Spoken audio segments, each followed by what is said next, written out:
Back now on this special edition of Triad today, as we interview the candidates for governor, it is my honor to present to you Senator Fred Smith, and we welcome you to the program. Jim, thank you. It's good to be with you. Good to see you.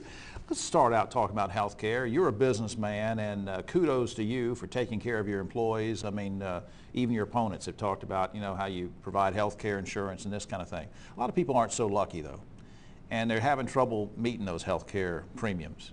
And even when they do, sometimes they get denied their claims. I guess my question to you is, or if it took it, would you be willing to take on folks like Blue Cross and say, hey, let's look at capping these premiums. Let's look at redoing this system a little bit. I mean, how do you feel? Well, first off, when you say about taking anyone on, I'll take anybody on for the people of this state. That's what the governor needs to do. That's what a CEO does for his customers. I mean, he tries to do what it takes to meet their needs. You know, when we talk about health insurance, a lot of people talk about this program, that program. We've got to look at it that very holistically. And I talk about three things that we've got to do if we're going to be able to afford health care. Number one, we've got to have a culture of health. People have got to realize that part of being able to take care of themselves affects what they will need in insurance. Don't smoke, don't drink. Yeah. Get your weight right, exercise, eat the right food. Second thing, preventative care. That's one of the best things we've done in our company is have a physical each year, which prevents a lot of chronic illness, which takes up the majority of the cost of our health care. So first we try to have a culture of health. The second thing is we need to have a situation where the consumer has some money invested so that they will be wise purchasers of our health care. But Senator, a lot of people don't have money to invest. Well, but first off, everybody has some money. And if health care is just free, whatever commodity we give to folks free, we will find people will overuse it. For instance, people go to the emergency room. It costs 4 times more to go to the emergency room than to a primary care doctor. That's what I'm talking about, so we make good decisions. If you don't have some of your money or something at risk, then we will overconsume, and the health care system can't provide it, and someone is paying. There's a whole other group of folks that we talk about during this campaign, illegal immigrants, who are draining our system, social services, education, otherwise. Now, I'm not trying to make a stump speech, but I think you agree too.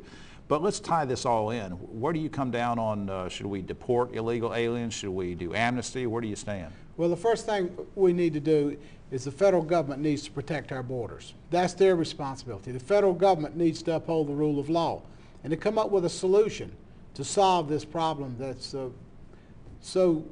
eating at the heart of our society. As governor, I do 4 things. Number one, we need to have the 287G program for every sheriff's department to participate in so they can catch, detain, and deport illegal aliens violating our criminal law. Number 2, you wouldn't get a driver's license in this state unless you're legally entitled to get it. Number 3, we need to pass illegal immigration reform like the states of Georgia, Oklahoma, Arizona, and Colorado that says if you're going to get a government benefit, that agency has to enforce federal law, which says they ask you are you a legal citizen. And the 4th thing we need to do, if you're going to vote, you need to have a voter ID card. If we do those 4 things, I think we can start getting a handle on this illegal immigration problem. As governor, I know you can't do anything to stop a war like the war in Iraq, but as the chief executive of the state, it should concern you that guardsmen, North Carolina guardsmen, are being used over in Iraq to police the streets over there and that kind of thing when we may need them here. That proved to be the case down in Katrina when that hit. How do you stand on using National Guardsmen that should be here at home for things overseas? Jim, I served my country 4 years as a captain in the JAG Corps.